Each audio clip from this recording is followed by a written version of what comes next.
Good morning, students. Today we'll see resistivity, current density, and drift velocity.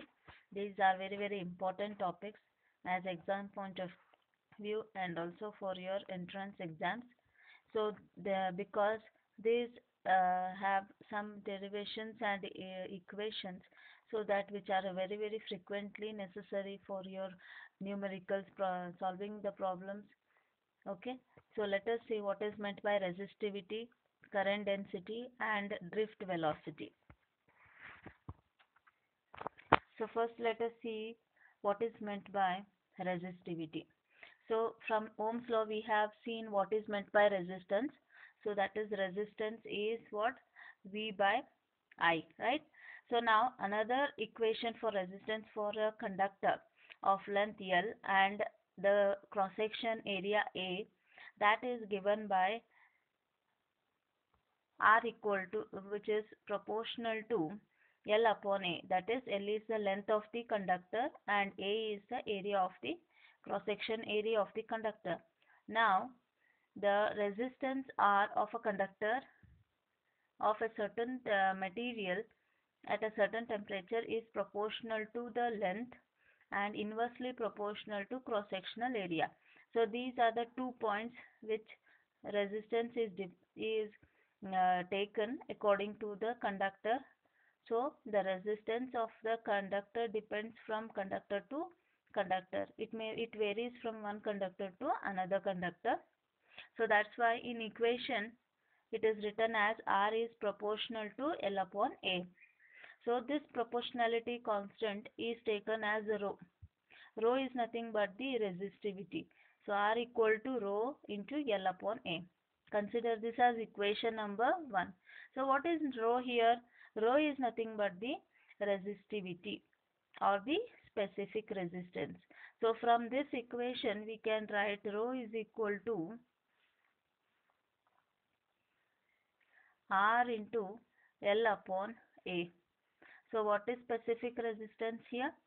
Specific resistance is nothing but it is the resistance per unit length of the conductor. Okay, once more I will repeat the definition for resistivity. Resistivity is nothing but it is it is resistance per unit length of the conductor. Okay, so it depends on the temperature of the conductor. So as the temperature varies, resistivity also varies. Okay, so now from Ohm's law what we have, V is equal to I into R. Now substitute for R. So this is equation 2, not 1. So we will substitute for R here. So I rho L upon A. Okay, so now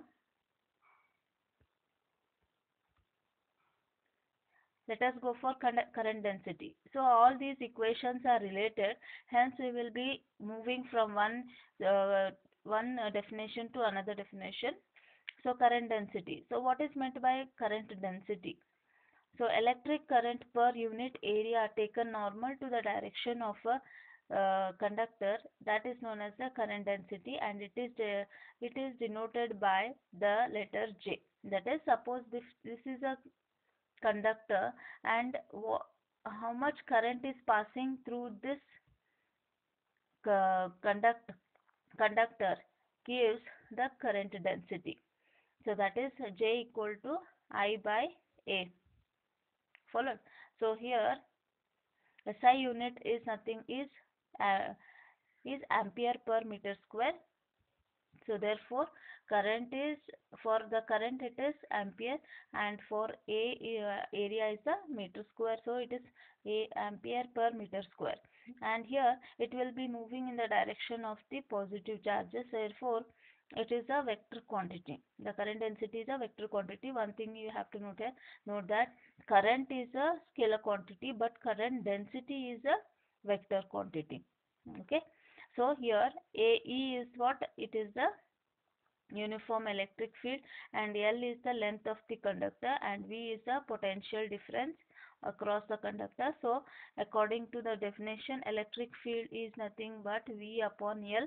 So here V equal to E into L, then so we will take as the potential in the previous, that is the resistivity, EL equal to I rho L upon A.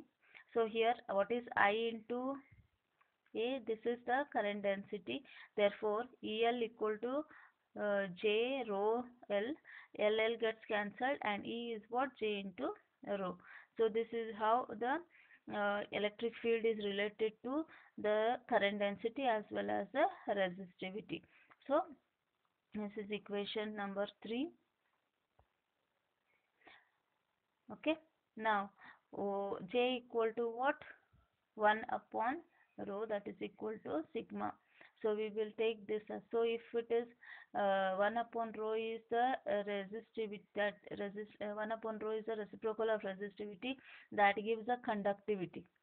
Okay, so rho is equal to 1 upon rho is called the conductivity. So where rho is the resistivity or opposition caused to the flow of current per unit area, and the reciprocal of resistivity will give the conductivity. Okay, so conductivity is what? It is the reciprocal of resistivity. That means how much it allows the current to flow. That is that quality of that material or the conductor is known as the conductivity. Okay, and it is denoted by rho. Don't confuse here. Sigma is the conductivity, rho is the resistivity, right? And J is what? J is the current density. Okay, so till here I hope so you have understood. So let us go to the drift velocity. Okay, what is meant by drift velocity? So you can understand from the word itself what is meant by drift velocity. So drift is nothing but movement. So that means it will not be in a particular direction, right? The velocity of which? So velocity of the electrons, right, in the conductor. So let us see what is that clearly. A metal conductor has a large number of free electrons that we have seen. So the metals, that is the valence electrons or the free electrons, are very large in number. So how much is the large number here? The number is given, that is 10 raised to 29 per meter cube. So it is a very large number. So many free electrons are present on the metal surface, right? So at room temperature, these electrons move randomly with the body of the within the body of the conductor. At room temperature, these electrons are moving randomly because where they are free from the bondage of the nucleus. Hence, they will be moving like gas molecules. As the gas molecules will be colliding with each other, in the same manner, the free electrons will be moving. Okay. So here, this is due to the collision they suffer with heavy fixed ions. Okay. So as we have seen when we are playing the carom board, so the coins will be striked with the striker. So and these coins will be scattered from the walls. So walls of the carom board. So here also, as the rigid or the fixed ions, they will be fixed to the nucleus, but these gas molecules or the free electrons, they will suffer collisions and they bounce back. So hence they will be not moving in a particular direction, they are moving in a random direction. Okay, so let us see the next point. The direction of these free electrons are randomly distributed, that average velocity of the electron is 0. Okay, so here as one electron is moving in this direction, other electron will be moving in this direction, so it will be haphazard in this direction. Hence the net velocity will be 0. Therefore, if n is the number of electrons,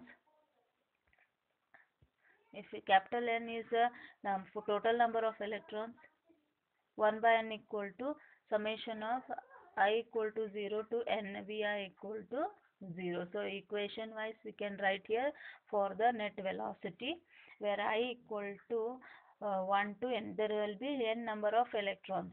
Okay. So now according to the electrons, what will be the force?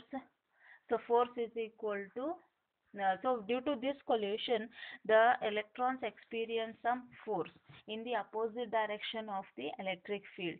So therefore we can write F equal to vector F equal to minus E into capital E. Small e is the magnitude of the charge and capital E is the electric field. So what is the sign of negative charge here? It shows that electric field and the force are in opposite direction, right? Okay. So therefore, from Newton's second law, we have F is equal to m into A, right? So A is nothing but F upon A. Sorry, F upon m. Therefore, we have acceleration as a force by m. So that is equal to substituting for F here minus E capital E upon m. So consider this as equation number 2. Now, Vi be the velocity of the ith electron at any instant of time t. So from laws of equation of motion, what we have, V is equal to u plus at, right? This is the equation of motion. V equal to u plus at, where V is the final velocity, u is the initial velocity, a is the acceleration, and t is the time. Okay, so we can substitute as Vi vector. Small v I is the initial velocity, and for a equal to minus Ea m by t. Now this we have already taken as 0. Therefore, from equation 2, uh, and we can substitute for acceleration also from equation 2. Now taking Vi as a Vd, that is the average velocity, Vd drift, we can take the average velocity Vi of the I number of electrons as the drift velocity at a time Ti, and tau as the relaxation time. So what is meant by relaxation time? It is the time required for successive collision, that is known as the relaxation time. So therefore Vd equal to 0 minus E